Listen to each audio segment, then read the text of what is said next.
అందులోనే అర్జునుడు అడుగుతాడనమాట, మరి నేను యోగి కావాలంటే నేనేం చేయాలి?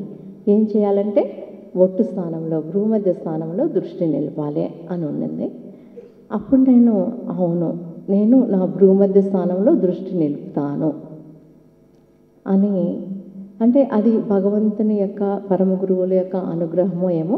రేపటి నుంచి నేను 8 గంటల సేపు భ్రూమధ్యం, ఎందుకంటే అంత టైం నాకు ఉంది అని ఆ సాధన మొదలుపెట్టడం జరిగిందండి. ప్రతిరోజు 8 గంటలు భృగుమధ్యంలో దృష్టి నిలిపేదాన్ని.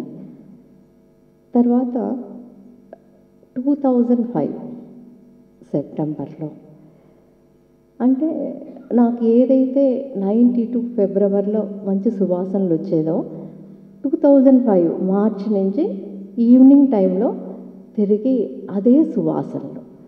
అప్పుడు నాకు 1-2 సార్లు అనిపించింది, ఈ సువాసనలు 6 నెలలు వచ్చినాయను, మా అమ్మగారు శరీరాన్ని వదిలిపెట్టేశారు, ఇప్పుడు ఇంట్లో ఎవరన్నా శరీరాన్ని వదిలిపెట్టేస్తారేమో అని 1 or 2 టైమ్స్ అనిపించిన. కానీ దాని ద్వారా నాకేమి బెంగో బాధో అలా అనిపించలేదన్నమాట.